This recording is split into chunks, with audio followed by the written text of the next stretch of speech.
telah buktikan cintamu padaku. Kau membalasku dengan hidupmu. Ku bersyukur yang ada padaku, semuanya milikmu. Ku bersembahkan seluruh hidupku di mezbamu. Sama-sama kita katakan, kau telah buktikan cintamu padaku. Kau membayarku dengan hidupmu. Ku bersyukur yang ada padaku, semuanya milikmu. Ku bersembahkan seluruh hidupku di mezbamu. Hanya Kau yang menjadi tempat jawaban. Hanya Kau tempatku berharap. Berjalan bersamamu ku takkan goyah, sebab tangan kasih-Mu tersedia bagiku. Selamanya Kau ku cinta.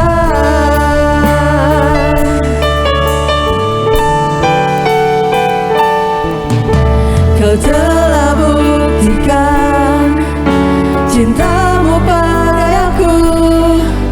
Kau membayarku dengan hidupmu. Ku bersyukur yang ada padaku, semuanya milikmu. Ku bersembahkan seluruh hidupku di mezbamu. Hanya Kau yang menjadi tempat jawaban. Hanya Kau tempatku berharap. Berjalan bersamamu ku takkan goyah, sebab tangan kasih-Mu tersedia bagiku. Selamanya Kau ku cinta. Hanya Kau yang menjadi tempat jawaban. Hanya Kau tempatku berharap. Berjalan bersamamu ku takkan goyah, sebab tangan kasih-Mu tersedia bagiku. Selamanya Kau ku cinta. Selamanya Kau ku cinta. Selamanya Kau ku cinta.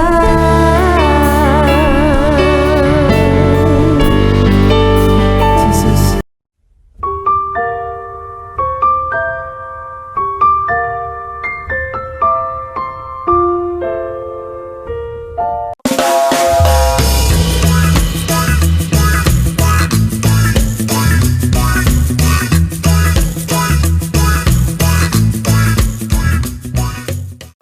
Shalom anak-anak, puji Tuhan. Om senang sekali pada hari ini kita bisa beribadah di dalam acara Bible Study for Kids. Sebelum kita menyambut firman Tuhan, kita berdoa lebih dulu ya. Bapa kami dalam surga, Tuhan Yesus, terima kasih kalau pada sore hari ini kami boleh beribadah dan belajar firman Tuhan. Tuhan urapi Om Guan Chun dan juga anak-anak semua yang ada di rumah. Kami sambut firman Tuhan hanya di dalam nama Tuhan Yesus Kristus. Haleluya. Amin. Anak-anak, pada hari ini kita belajar firman Tuhan dengan judul Baal Perasim. Mungkin ada yang bertanya, apa itu Om? Baal Perasim.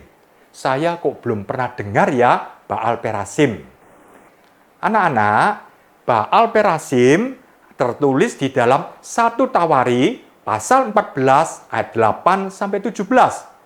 Juga ada di dalam 2 Samuel pasal 5 ayat 17 sampai 25. Nanti anak-anak bisa baca ya cerita ini. Ini cerita yang luar biasa. Baal Perasim. Om akan ceritakan lewat gambar-gambar. Anak-anak, ceritanya demikian. Waktu itu Daud diurapi menjadi raja Israel. Jadi Daud diresmikan, dilantik menjadi raja Israel menggantikan Raja Saul. Ketika orang Filistin mendengar bahwa Daud menjadi raja, lalu seluruh orang Israel mulai mengejar, mau menangkap Daud karena dianggap bahwa Daud ini orang yang berbahaya. Mereka teringat bahwa Daud dulu pernah mengalahkan Goliat. Nah, Goliat ini memang orang Filistin. Karena itu orang Filistin tidak suka kalau Daud menjadi raja orang Israel. Kemudian Daud berdoa, bertanya kepada Tuhan. Sebab Daud mendapat serangan dari orang Filistin. Daud berdoa, apakah aku harus maju melawan orang Filistin itu? Dan akan kau serahkankah mereka ke dalam tanganku? Kemudian Tuhan berkata, majulah, aku akan menyerahkan mereka ke dalam tanganmu. Lalu Daud bersama dengan rakyat Israel maju menghadapi orang Filistin. Dan terjadilah peperangan yang luar biasa, yang begitu hebat. Dan Daud bersama dengan tentaranya memukul kalah orang Filistin. Luar biasa, Daud menang. Orang Filistin tidak kapok ternyata. Mereka mencoba lagi untuk menyerbu. Mereka menyiapkan tentaranya dan mereka berkemah untuk melakukan penyerangan lagi. Kemudian Daud bertanya lagi kepada Allah. Daud bertanya, apakah aku harus maju melawan orang Filistin itu? Dan akan kau serahkankah mereka ke dalam tanganku? Lalu Tuhan berkata, janganlah maju di belakang mereka, tetapi buatlah gerakan lingkaran terhadap mereka. Tuhan memberi petunjuk, sehingga engkau dapat menyerang mereka dari jurusan pohon-pohon kertau. Lalu Tuhan beri instruksi. Dan bila engkau mendengar bunyi derap langka di puncak pohon-pohon kertau itu, maka haruslah engkau keluar bertempur. Sebab Allah telah keluar berperang di depanmu untuk memukul kalah tentara orang Filistin. Ini adalah petunjuk daripada Tuhan. Kemudian Daud melihat, ya itu tentara orang Filistin sedang berkemah, sedang mempersiapkan pertempuran. Dan Daud ingat petunjuknya Tuhan, bahwa Daud dan tentaranya itu harus berjalan melingkar ke belakang. Dan mereka harus bersembunyi di pohon kertau. Nah, ini anak-anak ya. Dan mereka harus berjalan melingkar. Dan mereka bersembunyi. Dan mereka tunggu aba-aba dari Tuhan. Sebab nanti Tuhan akan memberi aba-aba. Kalau ada suara derap tentara di atas pohon kertau, lalu kemudian Daud boleh maju bertempur menyerang orang Filistin. Kalau belum ada suara itu, tidak boleh. Mereka harus bersembunyi. Dan mereka tunggu, sampai ada suara drep, drep, drep, drep. Nah, itu adalah langkah-langkah ya, yang mereka dengar, yang ada di atas pohon kertau. Dan ketika mereka, dengar, drep, drep, drep, drep, langkah daripada derap tentaranya Tuhan yang ada di atas pohon kertau. Lalu mereka maju, mereka bertempur, mereka mengalahkan orang Filistin lagi. Oh, luar biasa. orang Filistin lari dan kemudian dikejar oleh orang Israel sampai jauh. Orang Israel menang luar biasa. Puji Tuhan. Anak-anak, Baal Perasim ini tertulis di dalam 1 Tawari pasal 14 ayat 11. Kita baca ya ayatnya. 1 Tawari 14 ayat 11. Lalu majulah ia ke Baal Perasim. Dan Daud memukul mereka kalah di sana. Berkatalah Daud, Allah telah menerobos musuhku dengan perantaranku seperti air menerobos. Sebab itu orang menamakan tempat itu Baal Perasim. Yang percaya katakan amin. Ya, ini jadi anak-anak sekarang sudah tahu ya, Baal Perasim itu tertulis di dalam Alkitab. Kisahnya ini adalah kisah yang luar biasa. Nah, artinya Baal Perasim itu apa ya? Baal Perasim secara singkat artinya adalah Allah yang menerobos, Allah yang mendobrak. Atau kalau mau dengan kalimat yang lebih panjang, Baal Perasim artinya Allah yang menerobos musuh-musuhku di depanku. Oh, luar biasa. Anak-anak dengarkan ya tentang Baal Perasim ini. Ini ada 6 pokok. Masing-masing pokok ada 3 poin. Nah, pokok yang pertama ini cerita tentang bahwa tidak ada manusia yang bebas dari masalah. Tidak ada manusia yang bebas dari masalah. Contohnya Daud sudah diurapi menjadi raja. Kan sudah enak. Seharusnya tidak ada masalah. Justru Daud menjadi raja, lalu orang Filistin maju untuk menangkap Daud. Bahkan dikatakan bahwa majulah semua orang Filistin. Oh, banyak sekali. Dan mereka berusaha untuk menangkap Daud. Inilah persoalan yang dihadapi oleh Daud. Kita ya tahu bahwa tidak ada manusia yang bebas dari masalah. Biarpun itu yang namanya orang percaya, orang Kristen. Oh, kalau saya sudah dibaptis, wah semua jalan lancar, tidak ada masalah. Belum tentu, anak-anak. Itu tidak menjamin. Oh, kalau saya sudah jadi hamba Tuhan, jadi pendeta, seperti Daud menjadi raja, sudah diurapi loh. Tapi ternyata mendapat masalah. Baik orang percaya maupun orang yang belum percaya. Bukan orang Kristen juga mendapat masalah. Sama saja. Ya, kita lihat ini. Apakah anak kecil? Nah, ini yang masih sekolah juga mendapat masalah.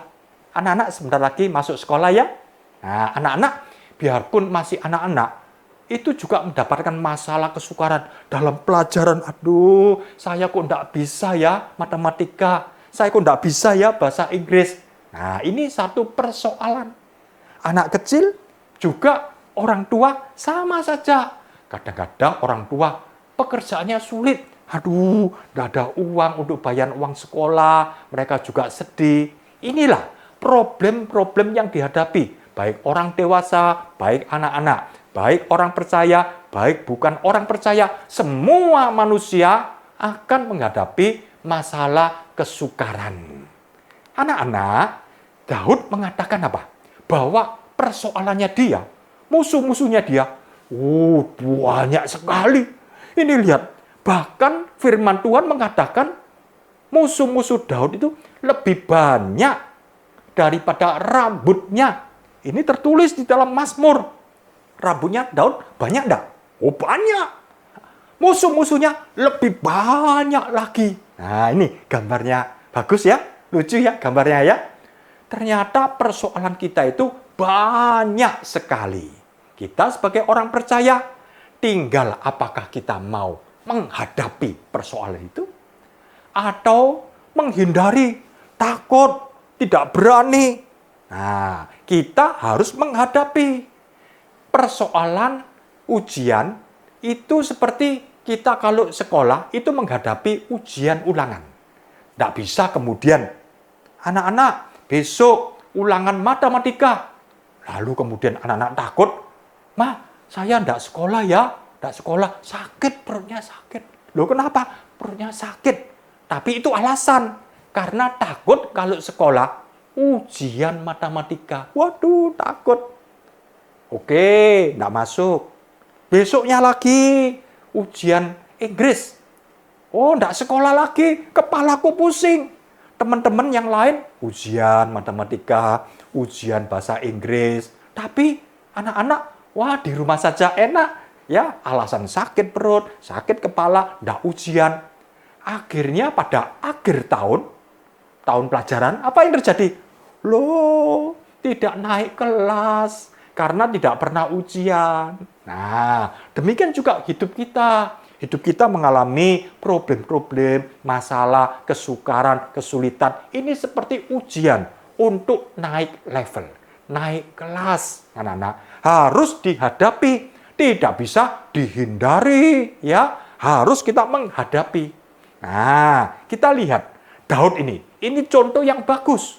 Ketika dia dengar orang Filistin mau menyerang, Daud tidak takut. Dia maju dan menghadapi mereka. Demikian juga kalau kita mendapat kesukaran, ya hadapi. Memang anak-anak kalau menghadapi itu, kalau menang enak ya, tapi juga ada resiko kalah. Demikian juga anak-anak ketika ulangan ujian, ya misalnya ulangan IPS. Nah, bisa saja dapat bagus, dapat jelek. Ya memang itu bisa ada dua kemungkinan, bagus atau jelek. Demikian juga ketika kita menghadapi persoalan, bisa menang, bisa kalah. Ini adalah satu kemungkinan yang bisa terjadi. Kalau orang yang menghindari, sudah aku tidak mau ujian, saya tidak mau menghadapi masalah, sudah pasti kalahnya. Nah, tapi kehendak Tuhan, kita lihat ya, kehendak Tuhan adalah kita menang. Anak-anak menang. Waktu ujian, menghadapi masalah, kita bisa menang. Jangan sampai menjadi kalah, stres, bingung, susah. Aduh, ini orang kalah, ini rencana setan. Tapi rencana Tuhan, Tuhan punya rencana.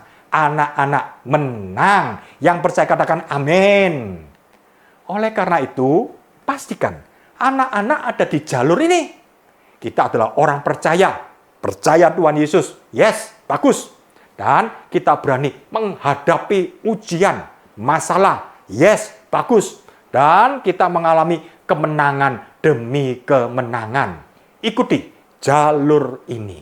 Om, bagaimana Om caranya supaya menang? Nah, kita lihat ya, dalam pokok yang kedua, bagaimana Daud bisa menang. Daud bisa menang itu karena dia pertama bertanya-tanya kepada Allah dalam menghadapi masalahnya.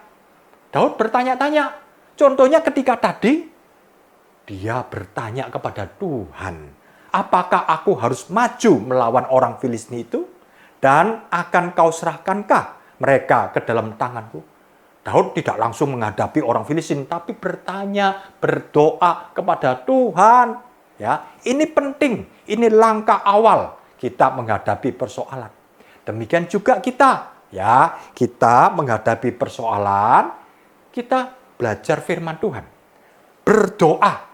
Ketika kita baca firman Tuhan setiap hari, ini petunjuk. Petunjuk bagaimana caranya menghadapi persoalan, masalah-masalah. Supaya hati kita tidak kemudian marah, mangkel. Oh, enaknya dibalas. Oh, ternyata firman Tuhan berkata, kasihilah musuhmu. Oh, jadi ketika anak-anak diganggu sama temannya di sekolah, ya disenggol-senggol, kemudian mungkin dijawel-jawel, dicubit-cubit. Oh, rasanya kepengen balas. Tapi ingat ya, firman Tuhan kan pernah berkata. Nah, berkata, ampuni musuhmu, doakan, berkati. Oh, begitu ya menghadapi, kalau kita menghadapi masalah, yaitu diganggu teman. Nah, ini contoh anak-anak, kita ingat firman Tuhan. Dan kita doakan, Tuhan, saya berdoa, temanku Tuhan yang di sekolah itu yang suka ganggu aku, Tuhan. Tuhan, aku berkati dia, aku ampuni dalam nama Tuhan Yesus. Oh, ini berarti kita menurut petunjuk Tuhan. Nah, mungkin ada yang mengalami kesukaran yang lain. Sakit penyakit. Aduh, sakit perutku. Aduh, kenapa kok buang-buang air besar? Boleh minum obat, silakan. Bilang sama papa, mama, "Ma, perutku ini kok buang-buang air besar, diare, Ma." Oke, mungkin pergi ke dokter, silakan. Mungkin minum obat, silakan. Tapi ingat, kita bertanya sama Tuhan, "Tuhan, saya mendapat masalah. Ini kenapa perutku ini, Tuhan? Kok buang-buang air besar?" Oh, kita berdoa, bertanya, minta kuasa Tuhan untuk menyembuhkan. Ya, ini. Jadi kita bertanya-tanya pada Allah dalam menghadapi masalah. Kenapa kita bertanya-tanya kepada Tuhan? Sebab Allah itu seperti Bapak. Nah, ini gambarnya ya. Nah, Bapak itu mengasihi anaknya. Allah lebih lagi, dia adalah Bapak yang Maha Kasih. Kalau manusia saja mengasihi anaknya, ya, itu terbatas. Apalagi Bapak kita, ya, Bapak kita itu mengasihi kita luar biasa, anak-anak. Kalau seorang bapak tidak ingin kemudian anaknya, ya, akhirnya jadi berandal, hidupnya sia-sia. Tidak mungkin. Bapak itu begitu mengasihi, dia pasti punya cita-cita yang luar biasa. Apalagi Bapak kita di sorga. Tuhan punya rencana buat setiap kita. Rancangan damai sejahtera. Oh, luar biasa. Kita punya Allah, selain Allah yang Maha Kasih, Allah yang Maha Tahu. Seperti orang tua ya, umur orang tua pasti lebih banyak daripada umurnya kita. Ya, kalau papa mama mungkin berumur 40 tahun, kita mungkin baru berumur 10 tahun. Nah, beda 30 tahun ya. Beda 30 tahun bisa memberitahu, "Oh, ini jangan begini, Nak." Karena orang tua punya pengalaman. Apalagi Bapak di surga. Dia adalah Maha Tahu. Dia akan memberitahu, jangan sampai kita salah langkah. Dan Allah itu adalah Maha Kuasa. Oh, luar biasa. Kalau Bapak di dunia melindungi anaknya, ya, jangan sampai kemudian anaknya ketika dikejar oleh anjing. Pernah dikejar oleh anjing? Om dulu pernah dikejar oleh anjing ya, waktu naik sepeda, dari belakang ada anjing. Om cepatkan sepedanya ya supaya tidak digigit oleh anjing. Nah, mungkin anak-anak lagi bermain, tiba-tiba ada anjing gila. Nah, kemudian anak berlari ya kepada papanya, "Pak, tolong, Pak." Pasti papanya juga akan membantu, diambilkan sapu atau tongkat, anjingnya dipukul, pergi. Nah, ya, papa di dunia ini bisa menolong anaknya, apalagi Bapak di sorga, dia Maha Kuasa. Ya, karena itu kita datang kepada Tuhan ketika menghadapi masalah yang ada. Nomor 3, Allah memberi kemenangan saat kita menghadapi masalah. Seperti peristiwanya Daud itu ya. Ketika Daud sudah bertanya kepada Tuhan, lalu Daud berperang. Dan kemudian Daud mengalami kemenangan yang luar biasa. Dia kalahkan orang Filistin. Sebab apa? Tuhan memberikan kemenangan pada kita. Tuhan sudah memberikan kemenangan ini. Kemenangan ini sudah ready. Sudah tersedia. Di dalam Yohanes 19 ayat 30 dikatakan bahwa ketika Yesus mati di atas kayu salib, Yesus berteriak, "Sudah selesai." Sudah genap. Artinya perjuangan Yesus, pengorbanan Yesus di atas kayu salib sudah selesai. Dan kemenangan sudah di dalam tangannya Yesus. Luar biasa. Jadi artinya bahwa sebelum kita lahir, kemenangan itu sudah ready, sudah tersedia. Yesus menang besar. Musuh terbesar, yaitu maut, sudah dikalahkan. Kepala ular sudah diremukkan. Oh, luar biasa. Kuasa yang di langit dan kuasa yang di bumi sudah di dalam tangannya Yesus. Kemenangan sudah tersedia. Kemenangan sudah ready. Oh, ini adalah prinsip yang pertama. Tapi kita tahu ya, Yesus itu kan Allah. Kan sebenarnya tidak perlu kemenangan itu. Dia adalah Allah yang Maha Kuasa. Yesus adalah Allah.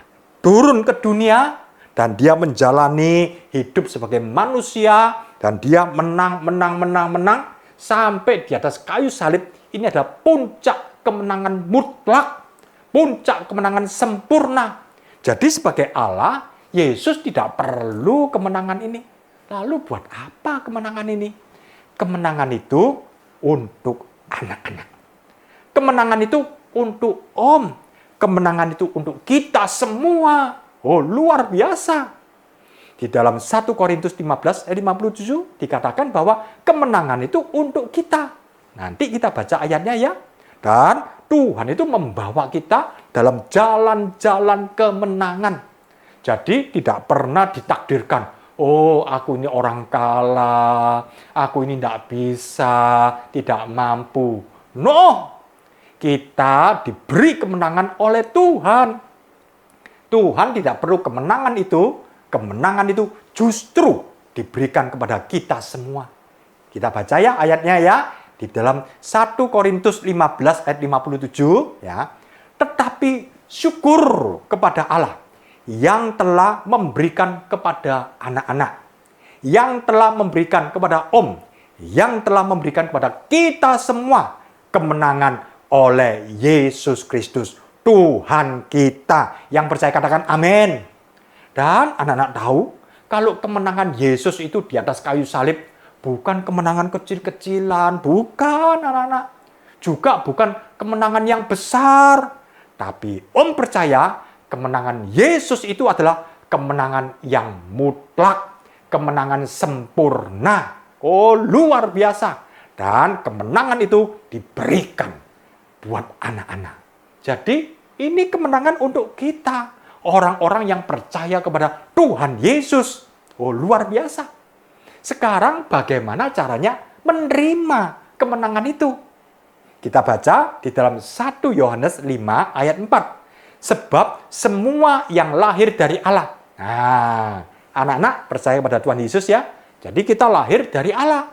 Dilahirkan dari roh dan air. Mengalahkan dunia. Dan inilah kemenangan yang mengalahkan dunia. Apa itu? Iman kita. Oh, luar biasa. Jadi sudah jelas kemenangan itu ready. Dan kemenangan itu untuk kita. Sekarang tinggal caranya menerima. Dengan iman, kita percaya. Jangan kemudian mengatakan, ya rasanya penyakitku ini tidak bisa sembuh.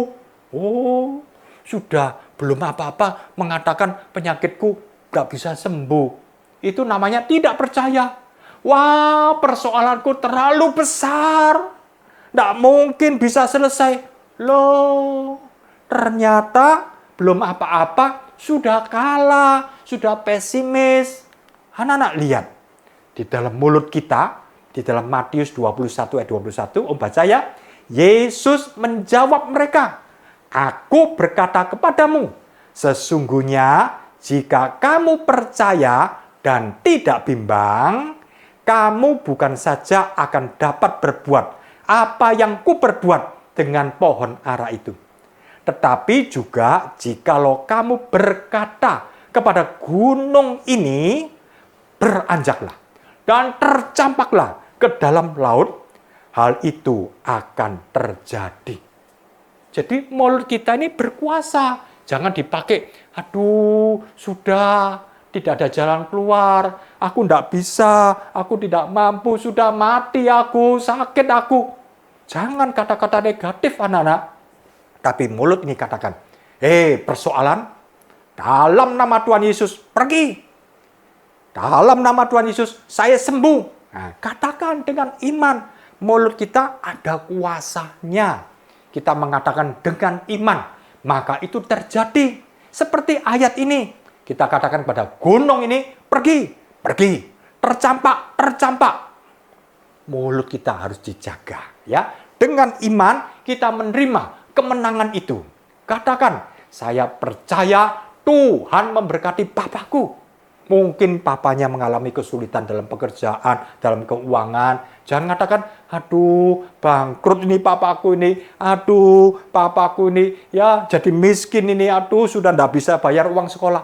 Katakan, Yesus Jehovah Jireh Allah yang mencukupkan. Biarpun keadaan papaku dalam kesulitan keuangan, saya percaya saya punya Bapa, Yesus, Jehovah Jireh, Allah yang mencukupkan. Oh, Om mengalami ini, tidak bisa bayar uang sekolah anak-anak. Waktu itu uang kuliah, tidak bisa. Waduh, tapi Om percaya Tuhan sediakan tepat pada waktunya. Luar biasa. Kalau Tuhan tolong Om, Tuhan juga tolong anak-anak. Apalagi sekarang kan tahun ajaran baru ya. Harus bayar uang pangkal, bayar uang bangku, beli buku-buku baru, beli tasnya mungkin sudah robek, seragamnya juga baru. Kemudian sepatunya jebol, harus beli banyak kebutuhan. Ini satu anak, belum lagi kalau anaknya 2, anaknya 3. Oh, papanya kesulitan keuangan. Tapi sudah punya Bapa, Jehovah Jireh, yang mencukupkan. Yang percaya katakan amin. Kemenangan itu tinggal terima. Haleluya, puji Tuhan.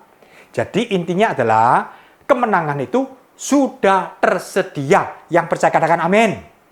Dan kemenangan itu untuk anak-anak. Yang percaya katakan amin. Sekarang caranya bagaimana ya? Kemenangan itu tinggal terima dengan iman. Saat ini, terima kemenangan itu. Saat ini, terima pertolongan. Saat ini, terima mujizat Tuhan. Baal Perasim, Allah yang menerobos semua persoalan-persoalan kita. Terima. Anak-anak akan melihat kemuliaan demi kemuliaan. Haleluya. Dan pokok yang keempat, anak-anak, bertanya-tanya pada Allah lagi. Kalau tadi bertanya-tanya kepada Allah, ini bertanya-tanya pada Allah lagi. Sebab persoalan datang lagi dalam menghadapi masalah yang lain. Ya, kita lihat. Orang Filistin mau mencoba menyerbu lagi. Tidak kapok-kapok orang Filistin ini. Sudah kalah, coba lagi. Strategi ini, cara ini, coba lagi. Nah, Daud bertanya lagi. Dia berdoa lagi, ya. Jadi Daud ini bukan Daud bertanya kepada Tuhan, tapi Daud bertanya-tanya kepada Tuhan. Artinya sering bertanya-tanya. Kalau kita bertanya kepada manusia ya, sekali dijawab, 2 kali ya masih dijawab, 3 kali. Lama-lama kalau bertanya ke 10 kali, sudah. Jangan tanya-tanya terus nih, repoti sudah. Pikir sendiri sudah. Nah, orang terbatas. Tapi kalau kita datang pada Tuhan, bertanya, Tuhan, saya kok tidak bisa ya? Tuhan, tolong saya. Tuhan akan jawab, Tuhan akan tolong. Karena itu Daud bertanya-tanya kepada Tuhan. Biarpun sebelumnya pernah mengalahkan Goliat, kan hebat. Baru saja mengalahkan orang Filistin, kan hebat. Kan sebenarnya langsung aja Daud kalahkan lagi orang Filistin. Daud ini bertanya lagi. Artinya Daud ini bersandar kepada Tuhan. Dia gandol kepada Tuhan. Dia tidak kuat dengan kemampuannya dia sendiri. Dia harap kepada Tuhan. Ini orang yang bagus. Justru Tuhan menurunkan berkatnya pertolongan. Kalau orang dengar saya bisa, saya hebat. Tanpa Tuhan saya juga bisa. Tuhan berkata, terkutuklah orang yang mengandalkan kekuatannya. Ini Daud bertanya lagi kepada Tuhan. Dan Daud lihat, ternyata strateginya Tuhan itu beda. Ya, dengan cara yang pertama.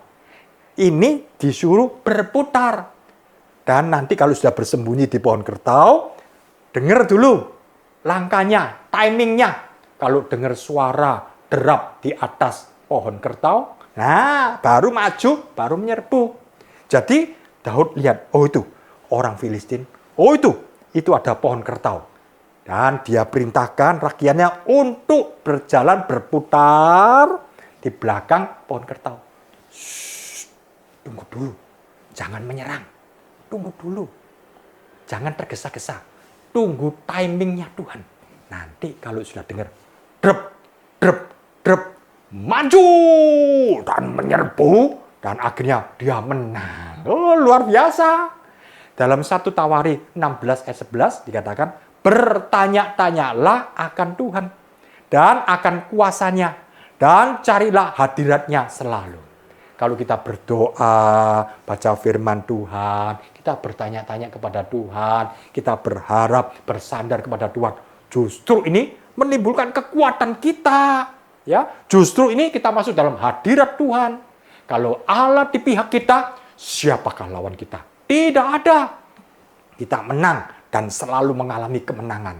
Karena itu ini memang kuncinya Daud, ya, untuk mengalami kemenangan demi kemenangan. Memang Filistin itu ya boleh dilambangkan seperti iblis, ya, selalu punya strategi, selalu mencoba cara ini. Iblis pun juga punya banyak strategi. Dia seperti singa yang mengaum-ngaum. Dia coba cara ini, terus untuk menjatuhkan anak-anak. Sedangkan kita secara manusia, ya kita manusia punya sedikit strategi dan terbatas. Contohnya Paulus dan kawan-kawan, ya ketika menghadapi pencobaan, masalah, ujian, hambatan, banyak sekali. Akhirnya Paulus juga mengatakan, aku sampai habis akal. Artinya sudah tidak punya cara lagi yang lain. Strateginya habis. Tapi dia punya Tuhan. Oh, luar biasa anak-anak. Maka itu Paulus tidak putus asa. Biarpun secara manusia, strategi manusia sudah habis, terbatas. Tapi dia punya Tuhan. Sebab apa? Tuhan punya 1001 strategi. Nah, maksudnya bukan 1001, lalu kemudian tidak punya 1002.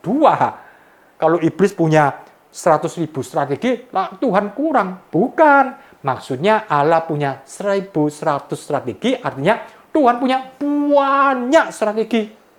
Tuhan punya tidak terhingga strategi. Nah, Allah itu hebat.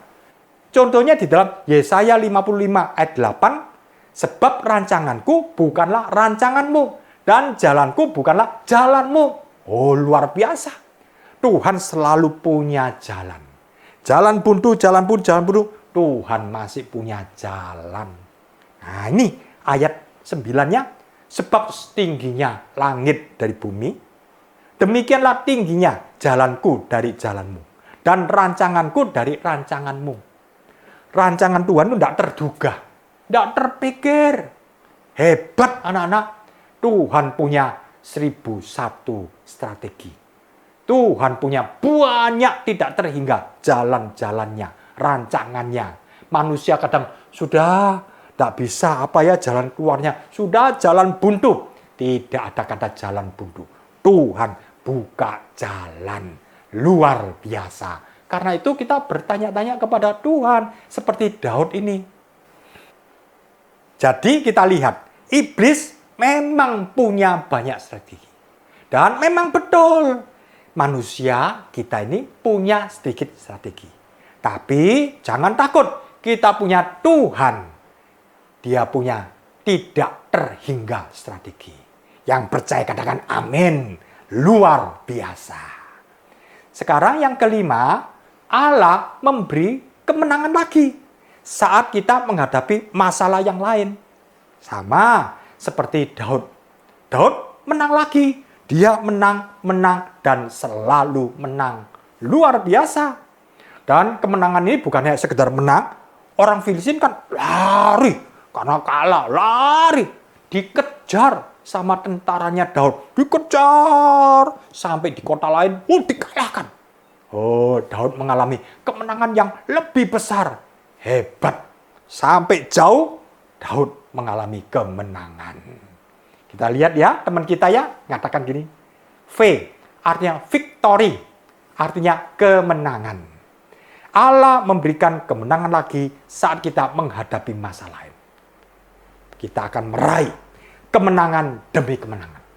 Mungkin hari ini kita menghadapi sakit penyakit. Kita mengalami kemenangan. Besok mungkin mengalami kesulitan di dalam keuangan. Papa tidak punya uang. Kita tidak bisa bayar uang sekolah. Kita pun mengalami kemenangan. Mungkin besoknya lagi, diganggu sama teman. Mengalami problem lagi ya. Kita pun juga mengalami kemenangan lagi. Lain waktu juga mengalami kesulitan dalam pelajaran, menang lagi. Kita mengalami kemenangan demi kemenangan. Yang percaya katakan amin. Bahkan di dalam 2 Samuel 8 ayat 6 sampai 14 dikatakan Tuhan memberikan kemenangan kepada Daud kemanapun ia pergi berperang. Oh, luar biasa. Kalau Daud menang, juga menang. Kalau Daud menang, anak-anak juga menang. Sebab apa? Tuhannya Daud juga Tuhannya Tuhannya Daud juga Tuhannya anak-anak. Daud menang, kita pun juga menang. Yang percaya katakan amin. Kita meraih kemenangan demi kemenangan. Dan kita meraih kemenangan yang lebih besar. Seperti Daud tadi ya, sampai jauh dia mengalahkan musuh-musuhnya. Kita lihat di dalam 1 Tawari 14 ayat 17, dan termasyurlah nama Daud di segala negeri. Dan Tuhan mendatangkan rasa takut kepadanya atas segala bangsa. Orang-orang negeri-negeri yang ada di dekatnya Israel takut sebab mereka tahu Tuhan beserta Daud. Tuhan beserta orang Israel. Sehingga mereka takut dan gemetar luar biasa. Kita lihat ya, di dalam pokok tadi ini, meraih kemenangan demi kemenangan. Meraih kemenangan yang lebih besar. Dan terakhir, meraih kemenangan sampai tuntas. Tuhan tidak pernah setengah jalan. Tuhan akan membuat kita lebih dari pemenang. Yang percaya katakan amin. Haleluya. Ini di dalam Filipi 1 ayat 6 ya. Dan hal ini aku yakin sepenuhnya, yaitu Ia yang memulai pekerjaan yang baik di antara kamu akan meneruskannya sampai pada akhirnya pada hari Kristus Yesus. Kalau hari-hari yang lalu Tuhan sudah tolong. Hari ini Tuhan juga tolong anak-anak. Besok, minggu depan, tahun depan Tuhan juga tolong. Yesus tetap sama. Dulu, kemarin, dan sampai selama-lamanya. Yesus tidak berubah. Dia tetap Allah yang maha kuasa. Dia tetap menolong kita. Luar biasa. Dan yang keenam, yang terakhir, Allah kita adalah Allah yang menerobos benteng-benteng masalah kita. Kita lihat ya, masalah kita banyak dalam kehidupan sehari-hari. Ini mungkin kesulitan-kesulitan dalam kehidupan sehari-hari. Di dalam pekerjaan, di dalam sekolah, di dalam keuangan, di dalam kesehatan, macam-macam. Tuhan sanggup menerobos semua hambatan-hambatan, masalah-masalah yang ada. Tapi tidak berhenti hanya masalah-masalah kehidupan sehari-hari. Sebab biarpun kita sehat, sembuh, ditolong Tuhan, menjadi diberkati Tuhan. Tapi itu semua sampai kubur. Ada yang lebih penting. Ini anak-anak. Tuhan menerobos benteng-benteng kedagingan kita. Mungkin ada yang mengatakan, aduh, kenapa ya hari-hari ini kok saya ini males baca Alkitab ya? Kok saya ogah untuk berdoa ya? Kok rasanya aras-arasan pergi ke sekolah minggu?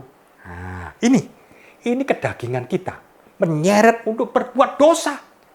Saat ini, Tuhan akan menerobos semua bentuk-bentuk kemalasan, kedagingan, dosa-dosa. Dalam nama Tuhan Yesus, Tuhan akan terobos. Tuhan akan hancurkan. Juga Tuhan akan menerobos benteng-benteng kegelapan, ikatan. Mungkin ada yang diikat oleh setan. Ikatan game, ikatan kata-kata kotor, ikatan percabulan. Tuhan akan lepaskan. Mungkin ada yang kurang ajar. Dalam nama Tuhan Yesus. Hari ini, Tuhan akan menerobos. Tuhan akan buat terobosan. Baal Perasim. Tuhan yang menerobos segala musuh-musuh kita. Luar biasa. Jadi ingat ya, Baal Perasim artinya adalah Allah yang menerobos musuh-musuhku di depanku. Anak-anak, kita sudah selesai ya pelajaran ini. Om akan ulangi pokok 1 sampai pokok 6. Di dalam pokok yang pertama, kita tahu tidak ada manusia yang bebas dari masalah. Biarpun kita sebagai orang Kristen, kita hadapi dan kita meraih kemenangan. Pastikan kita ada di jalur ini. Orang-orang yang menang. Dan kita melakukan pawai kemenangan bersama dengan Tuhan. Pokok yang kedua, kalau kita menghadapi persoalan, kita bertanya-tanya kepada Tuhan dalam menghadapi masalah. Sebab Allah itu seperti Bapa kita. Bahkan Dia adalah Allah yang Maha Kasih. Dia adalah Allah yang Maha Tahu. Dia adalah Allah yang Maha Kuasa. Kurang apa? Kita punya Tuhan yang hebat. Kurang apa? Tuhan jamin kemenangan itu. Dan pokok yang ketiga, Allah memberi kemenangan saat kita menghadapi masalah, anak-anak. Sebab kemenangan itu sudah ready stock untuk anak-anak. Kita cuma terima dengan iman. Yang keempat, bertanya-tanya pada Allah lagi. Kalau menghadapi masalah yang lain, bertanya lagi sama Tuhan. Jangan takut, Tuhan akan jawab, Tuhan akan tolong lagi. Iblis punya banyak strategi. Ya betul, kita punya sedikit strategi. Ya betul, tapi kita tahu Allah punya strategi tidak terhingga, luar biasa. Kurang apa kita jadi orang Kristen? Seharusnya setiap kita, setiap anak-anak, kita adalah orang yang menang, bahkan lebih dari pemenang. Haleluya. Yang kelima, Allah memberikan kemenangan lagi. Saat kita menghadapi masalah yang lain, kita akan mengalami kemenangan demi kemenangan. Kemenangan yang lebih besar. Dan mencapai kemenangan mutlak sampai tuntas. Kemenangan sempurna. Haleluya. Dan yang keenam, Allah kita adalah Allah yang menerobos benteng-benteng masalah kita. Luar biasa.